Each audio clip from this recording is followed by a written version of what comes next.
Are you listening? Breakthrough media. The truth always wins out in the end because it outlives falsehood. To the feckless, hypocritical, virtue-signaling Democrat leaders of America. You took the time to kneel for George Floyd so you could pretend to care about black people, but I know the truth you continue to ignore. So now allow me to call you on the carpet for your many failures in the black community that you refuse to acknowledge. How about kneeling to acknowledge that the worst riots and the worst instances of police brutality in this country are in your cities alone?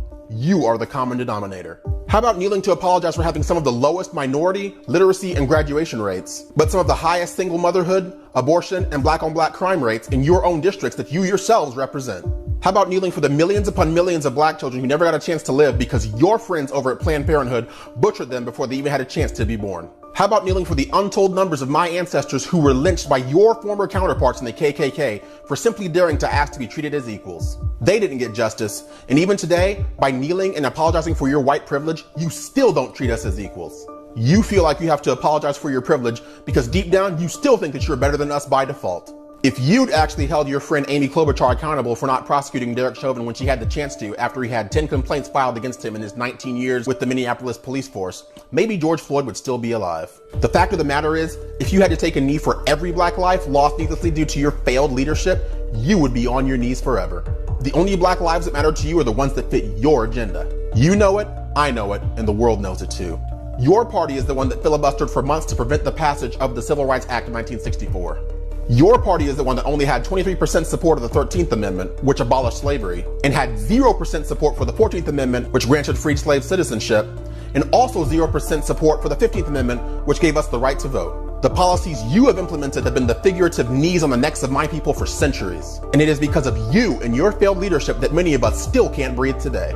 But I've got news for every last one of you. If you think all you have to do is shamelessly pander and kneel to get the support of people like me, if you think you can wear the kente cloths of the Ashanti, an African tribe known for selling their own people into slavery, if you think you can tear down statues and rename buildings and roads to hide your sordid history from everyone, if you think that's all it takes to win over my people, if you think our skin color will keep us from thinking critically, you've got another thing coming.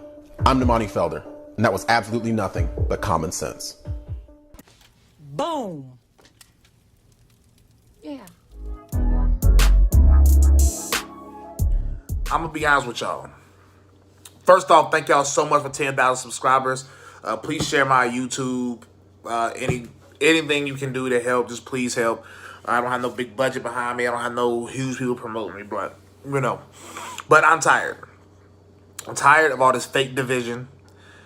I'm tired of the media manipulating our emotions. And I'm just tired.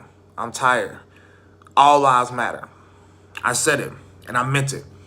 Good thing that all lives includes black lives. It includes white lives. It includes brown lives. It includes blue lives. It includes everybody's life. That's what all lives matter mean. So when I say all lives matter, when anybody say all lives matter, they may care about your life too. But when you say black lives matter, you already telling us that you care about black lives only.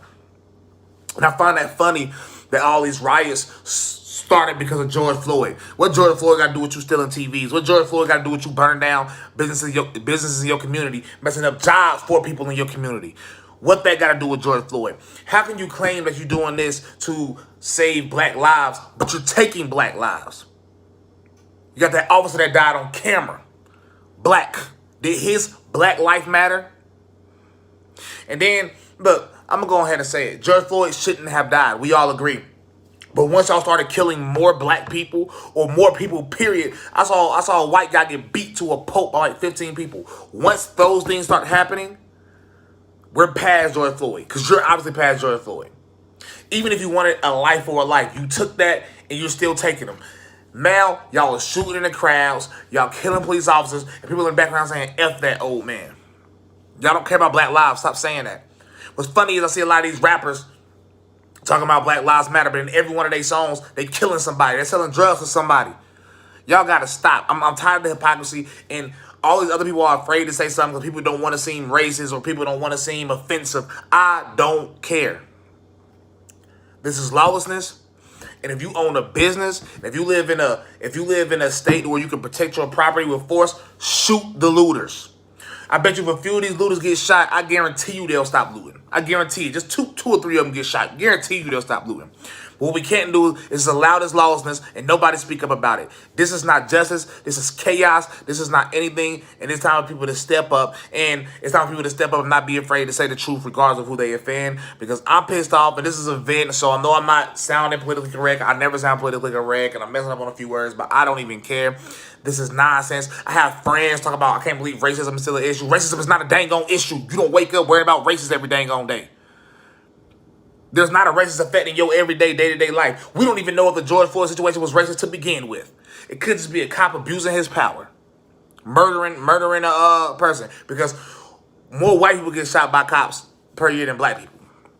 And yes, I know that black per population, 1.3 times more likely. But I'm talking about overall. So stop acting like this is a race issue. They're trying to start a race war, and this is all fake. When I go to a grocery store, or when I go to a gas station, you see all types of people in there. I don't know where y'all from. Where I'm from, we see all types of people in there. You got Hispanics, black, white, Asian, and we all say hey to each other. We hold the door for each other. We say bye to each other. There's not a fight breaking out every time this happens. Stop acting like there's some crazy racial division in this country, because it is not.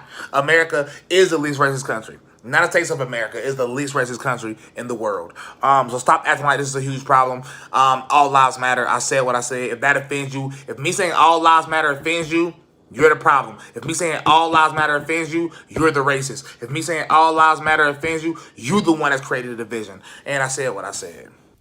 Boom. Yeah.